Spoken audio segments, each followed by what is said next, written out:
사도 바울은 2장에 들어서면서 지금 디모데가 겪고 있는 또는 에베소 교회 성도들이 겪고 있는 이 안팎으로 감당할 수 없는 이 어려움들을 헤쳐나갈 수 있는 그런 비결을 지금 설명하고자 합니다. 먼저 2장 1절에서 예수 그리스도로 인해 강하고 담대하십시오 라고 권면하는 것은 앞에서 언급하고 있는 안으로는 지금 사도 바울이 마지막 감옥에서의 순교를 앞두고 있는 그런 안타까운 현실과 또 밖으로는 로마 황제 네로로 인한 극심한 핍박으로 인한 두려움, 그리고 또한 거짓 교사들의 이 현혹된 잘못된 이 가르침들로 인해서 참 혼란스러운 그런 상황 속에서 담대하라고 말합니다. 그리고 이런 일들은 지금 처음 있는 일이 아니라 계속되어 왔던, 사도 바울이 사역을 시작하면서부터 계속되어 왔던 일이고, 또 앞으로도 이와 같은 일들이 계속 반복될 것을 예수님께서도 가르친 바 있습니다. 사탄은 어찌하든지 하나님의 사랑, 하나님의 은혜로부터 성도들을 끊어내기 위해서 수없이 노력할 것이고 또 우리를 어렵게 만들 것이 분명합니다. 그럴 때 지금 디모데를 통해서 사도 바울이 앞으로 해야 될 일, 그 일들을 세 가지의 비유적인 설명으로 강조를 합니다. 먼저는 군사의 모습을 설명합니다. 좋은 군사를 말할 때 그 군사는 말 그대로 군인으로서 마땅히 해야 될 일, 특별히 지휘관의 명령을 받아서 사소한 일에 신경 쓰지 않고 오직 전쟁, 그 전쟁을 승리로 이끄는 일에만 관심을 두는 자가 신실하고 충성된 좋은 군사라고 할 수 있을 겁니다. 두 번째는 경기하는 선수의 예를 듭니다. 선수라고 하는 것은 운동 경기하는 선수일 것이고, 그것이 당시 이 에베소 교회뿐만 아니라 소아시아 지역마다 로마가 이런 올림픽과 같은 경기들을 개최하게 했습니다. 많은 사람들의 관심을 운동 쪽으로 몰아내어서 전쟁에 대한 두려움과 공포를 몰아내기 위한 그런 특별한 조치였는데, 이것이 성공을 했습니다. 성공을 해서 많은 사람들이 이 전쟁에 대한 두려움보다는 이 스포츠를 통한 그 매력에 열광하게 만들었죠. 하지만 경기하는 선수들, 그들의 목적은 우승입니다. 1등하기 위해서 자신의 모든 것을 이 경기하는 일에 투자하게 되죠. 그리고 세 번째는 농부의 예를 듭니다.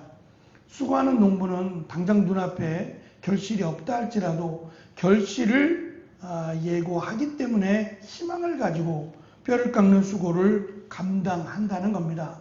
이 세 가지의 모습들이 지금 디모데와 에베소 교회 성도들이 함께 기대하고 소망을 가져야 될 모습이라는 겁니다. 사소한 것들, 지금 눈앞에 있는 것들에 흔들릴 것이 아니라 앞으로 하나님께서 주어주실 계획 그리고 은혜에 집중하라는 얘기입니다.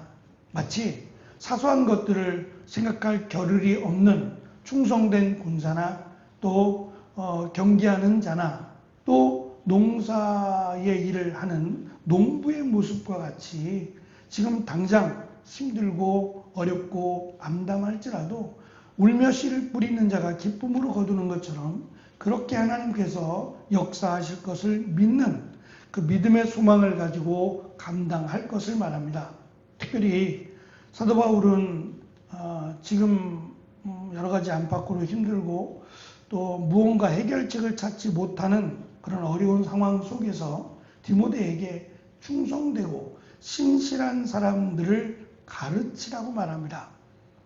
그들이 얼마나 있었는지는 모르겠지만 수가 많든 적든 간에 그들에게 하나님의 말씀을 바로 가르치는 이 일은 아무리 힘들고 또 상황이 어렵더라도 해야 되는 일이라는 겁니다.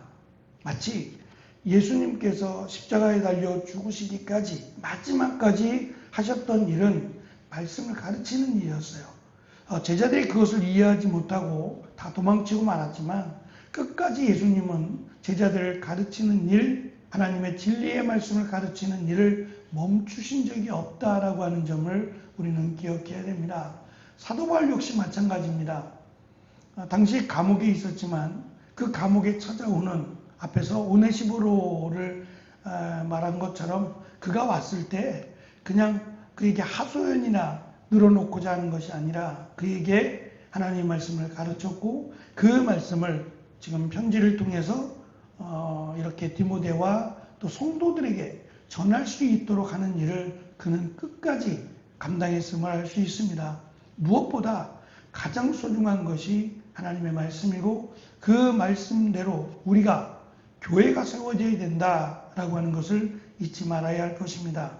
그래서 일꾼들을 세우는 일을 강조하고 있는데 이 신실하고 충성된 자라고 할 수 있는 그들에게 하나님의 진리의 말씀을 잘 가르치라 라고 하면서 특별히 다음 세대의 지도자들, 그들을 세울 수 있는 기준들을 두 가지로 이야기합니다. 첫째는 신뢰할 만한 성품을 가진 자, 그리고 두 번째는 가르칠 영적 은사를 가진 자, 이 두 종류의 사람을, 두 가지를 가지고 있는 사람을 다음 세대 지도자로 삼으라는 겁니다.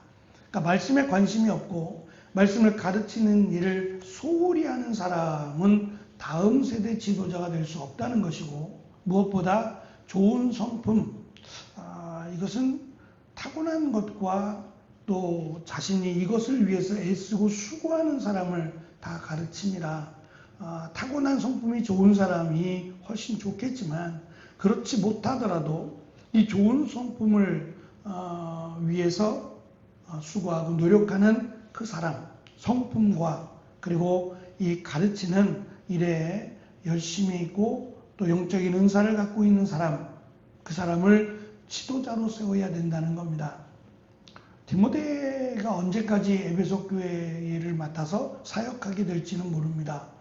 그것에 대해서 성경은 가르치고 있지 않습니다. 하지만 지금 사도 바울이 했던 그 사역을 디모데가 마치 이어받는 것처럼 디모데 전후서를 살펴보면 사도 바울의 사역을 디모데가 마치 이어받고 있는 것처럼 그렇게 보여집니다. 그렇다면 디모데 또한 사도 바울이 했던 것처럼 땅끝까지 복음을 전하는 일을 감당해야 될 수 있습니다. 그럴 때 이 에베소 교회를 누구에게 맡길 것이냐라고 한다면 바로 이 두 가지가 지도자로서 리더로서 꼭 필요하다라고 하는 것을 미리 강조하므로 이 일은 금방 이루어질 수 없는 일입니다. 또 한 번 세워지면 어떠한 일이 있어도 그 일을 잘 감당할 수 있도록 교회가 함께 협력할 뿐만 아니라 또 맡은 사람도 이 일을 위해서 끝까지 충성해야 된다라고 하는 것을 우리가 감안할 때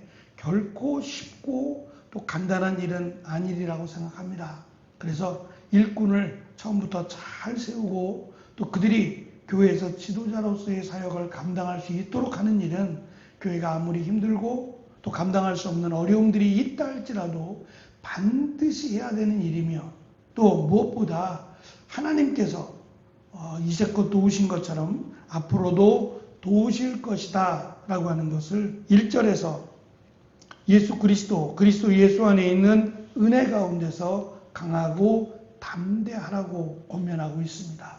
하나님의 도우심, 성령의 인도하심은 분명히 존재하고 또 하나님께서 역사하심이 분명히 함께하는 곳이 교회입니다. 우리가 그것을 믿음으로 하나님이 도우시고 역사하실 것을 믿음으로 지금 말씀하신 이런 군사로서 또는 경계하는 자로서 또는 농부로서의 마음을 가지고 신실하게 또는 충성되게 주의 일을 잘 감당하는 것이 우리가 지금 해야 될 일이다라고 하는 것을 사도 바울은 디모데에게 권면하고 있습니다.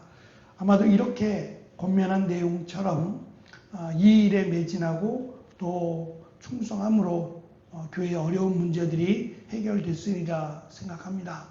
그렇지 않아도 이런 문제들이 산재해 있지 않더라도 교회는 언제든지 문제가 생길 수 있는 요소들이 많다 그랬습니다. 다양한 사람들, 어린아이서부터 어르신까지 다양한 사람들, 다양한 생각과 직업과 언제든지 문제가 생길 수 있는 요소들을 안고 있지요.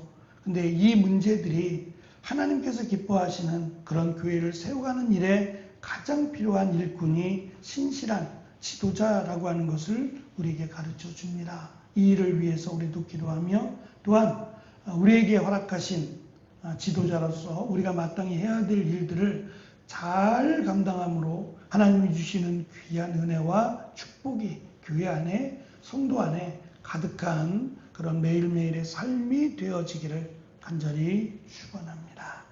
기도하겠습니다.